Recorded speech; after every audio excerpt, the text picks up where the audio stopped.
Salve senhoras, senhores e afins, amigos e amigas espalhados por essa internet, por esse Brasilzão enorme. Eu provavelmente não vou chegar a nenhum de vocês, mas enfim. Eu tô aqui hoje porque, faz tempo, né, que eu tô desaparecido, embora ninguém tenha percebido. Então eu trouxe aqui no formato de um vlog porque eu queria uma conversa mais descontraída com vocês sobre um personagem que há muito tempo me causa um certo fascínio, digamos. Jefté. A história de Jefté é citada lá no livro de Juízes, capítulo 11 e boa parte do capítulo 12. Esse personagem me chamou muita atenção desde a primeira vez que eu li a Bíblia. Eu já li a Bíblia 2 vezes, de cabo a rabo, e a história de Jefté é uma das que mais me chamam a atenção. Ou melhor, a história da filha de Jefté. Então vamos lá. O Jefté em si, que é o nosso personagem, a história dele começa numa cidadezinha chamada Gileade, que era ocupada por algumas tribos, principalmente a tribo de Gade, a meia tribo de Manassés e a tribo de Ruben. Mas eu acredito que essa história em específico se passa na tribo de Manassés. E descobrimos então ali um jovem, provavelmente com seus 17 anos, que era um autêntico filho basicamente um bastardo. Porque o pai dele, né, traiu a esposa que ele tinha com uma prostituta. Provavelmente ele pegou esse menino, né, do bordel, levou para casa dele. O texto não diz como o pai do Jefté morreu, mas provavelmente depois que ele faleceu, os irmãos disseram: o velho não está aqui para te proteger mais, então vaza daqui, porque você, sendo filho de quem é, não merece herança. E é isso. É na hora de repartir o dinheiro, né, que a gente descobre os familiares que a gente tem de verdade. Um dia eu vou passar por isso, eu tenho até medo, mas tomara que demore, porque eu amo demais os meus pais e eu quero conviver com eles durante muitos anos. Mas não vamos nos desviar do foco.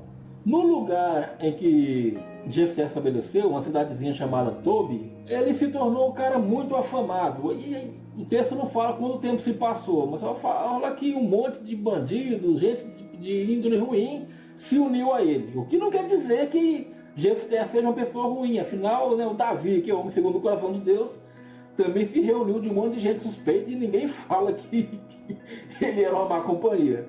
Mas o texto diz que Jefté se tornou um cara muito conhecido por suas habilidades, porque a hora que o bicho pegou lá em Israel e Amon, um país vizinho, começou a atacar, né, o país de Israel, aí lembraram: Jefté, o cara é bom de briga, vamos chamar ele para ajudar nós nessa treta aqui.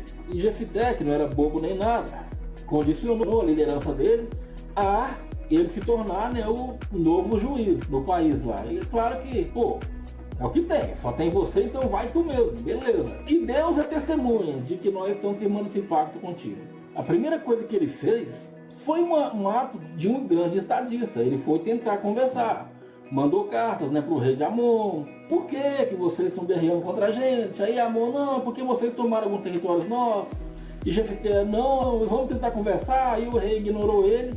Bom, e não teve jeito, né? Vamos pra briga. Então o Espírito do Senhor veio sobre Jefté, ou seja, o Senhor dos Exércitos era com ele. O que significaria que a vitória, né, estava logo ali, pertinho. Até aqui temos um homem guiado por Deus com tudo o que os coaches da nossa geração aprovam: ousadia, alegria e as bênçãos de um Deus que adora ver seu povo guerreando. Mas provavelmente Jefté não tivesse ainda com todo esse mindset, porque ele faz um voto interessante, né, que a gente acompanha no versículo 31. Se Deus lhe desse a vitória, ele sacrificaria a primeira pessoa que saísse de sua casa para recebê-lo após a batalha. Eu não sei quanto a vocês, mas acho que aí tem tudo para dar.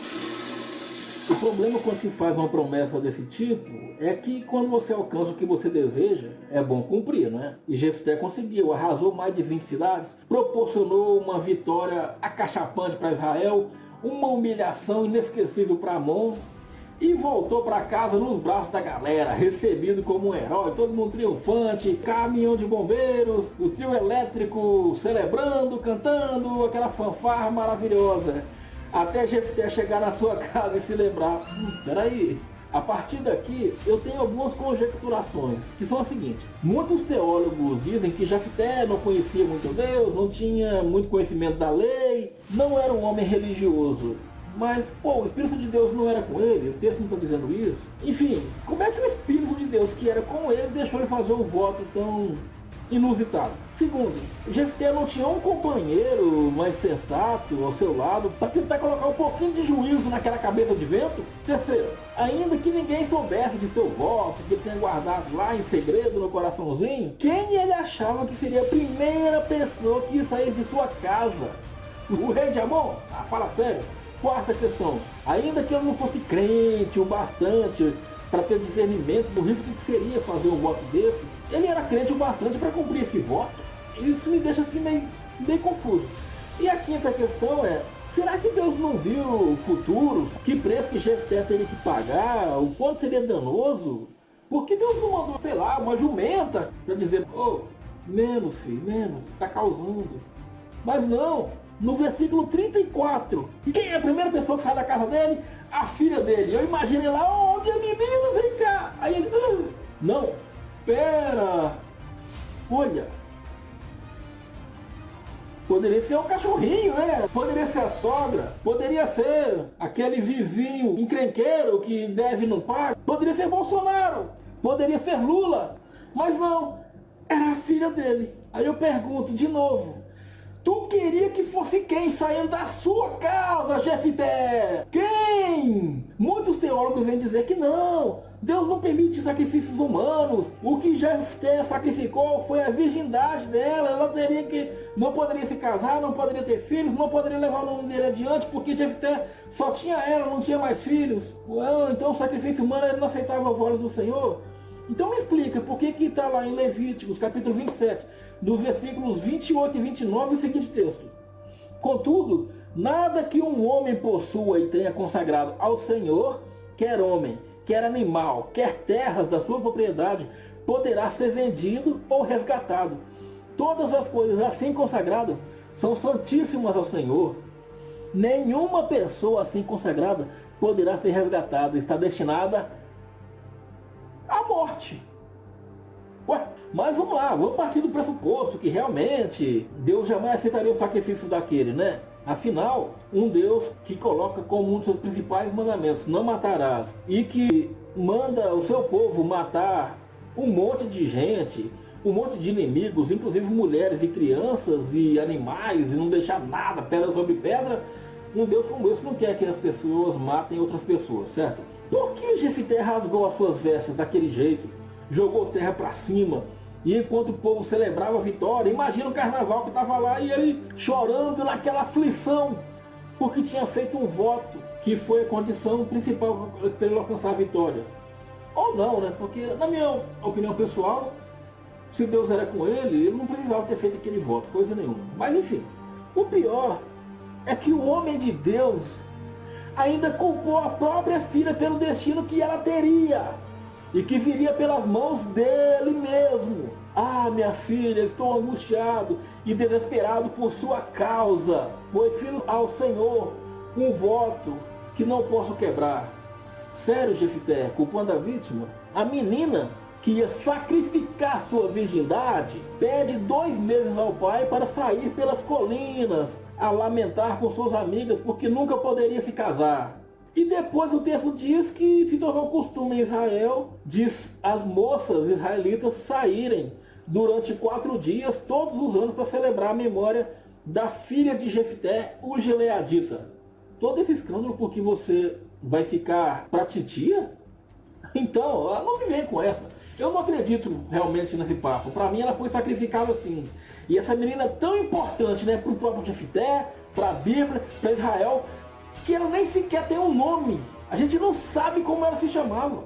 Eu acho isso um absurdo maior ainda. Mas não vou parar por aí. Eu fico pensando como foi para ela acompanhar o pai até o local onde ela seria morta. Como foi para ela se deitar voluntariamente sobre uma pedra, ser amarrada. O pai fazendo uma oração, consagrando a oferta ao seu Deus misericordioso. Imagina como foi para ela esperar um anjo descer do céu e dizer: não, Jefité, não faça isso. E a intervenção não veio. Como foi para ela ver o seu pai descendo aquele cutelo e cortando sua garganta. E ela agonizar, estremecendo, vendo o sangue se esvair e a vida dela indo embora. Para depois o pai dela arrancar os seus órgãos internos, lavar, queimar todo o seu corpo para subir como um cheiro agradável ao Deus de Israel. E eu fico pensando sobre Abraão, também ia sacrificar Isaac, assim como Jefité sacrificou sua filha. Mas parece que uma coisa é Deus mandar alguém sacrificar uma outra pessoa e uma pessoa oferecer desnecessariamente a vida de outra pessoa em sacrifício. Ou talvez simplesmente a vida dessa menina não seja tão importante quanto a vida de Isaac, né? Vai ver. No capítulo 12 do livro de Juízes, Jefité, retoma sua vida e não se fala mais dessa menina. 6 anos depois, ele morre, é sepultado entre seus irmãos em Gileade e é até citado na Galeria dos Heróis, no livro de Hebreus, capítulo 11 do Novo Testamento. Que grande herói! Eu não consigo falar dessas coisas ultimamente sem pensar no quanto o Deus do Velho Testamento é parecido com o povo do Velho Testamento. Aquele povo bárbaro, agressivo, olho por olho, dente por dente, vingativo, ciumento. Porque quando eu espero que exista um Deus que é onisciente, que olha para o passado, para o futuro, para o presente, eu espero que ele seja diferente, que ele ofereça uma opção de paz, sabe, de redenção. Mas não, parece que é um Deus que acompanha a cultura da época em que ele é escrito. Até parece que esse Deus não existe e que está recebendo as características de quem está escrevendo a história. Eu tenho para mim que o Deus que eu sempre criei é muito mais próximo daquela menina sem nome do que dos sacerdotes dos grandes templos climatizados em seus bancos acolchoados, com seus telões exibindo texto bíblico para o povo nem precisar carregar mais as suas bíblias pela rua. Eu tenho para mim que Deus é muito mais parecido com aquela menina, uma vítima inocente, do que aquele homem que tinha tanto poder e autoridade, a ponto de achar que poderia dizer se ela poderia viver e morrer. Mas eu me vejo no conflito atualmente, porque eu não sou ateu. Porque sempre que eu discuto com um ateu, eu discordo de quase tudo. Mas eu também não consigo acreditar nesse Deus que é um Deus que defende porte de armas, um Deus que é como políticos que dizem obscenidades, que tem ódio pela esquerda, que manipula as pessoas, que quer estar no meio do poder, que a igreja precisa de representantes para levar suas próprias demandas. Eu não consigo acreditar nesse Deus. Eu não consigo deixar de acreditar que existe um poder superior também. É um dilema que eu tenho vivido. E eu não quero ir para uma igreja, sabe? Ficar ali só para tentar ganhar a salvação e me livrar do inferno. Eu não quero fingir que acredito em alguma coisa na qual eu duvido cada vez mais. Ouvindo o homem vem quem acredito cada vez menos, aguardando que esse Deus do céu intervenha magicamente quando for a minha vez de ser sacrificado pela morte para o outro lado dessa vida, se existir um outro lado. Talvez alguém como eu não mereça misericórdia, mas eu queria saber por que aquela menininha sem nome precisou morrer para que um homem tão injustiçado por toda a vida pudesse merecer ser um grande líder, enquanto nós estamos aqui. Se existe um Deus, essa é a justiça que ele tem a oferecer? Espero que não.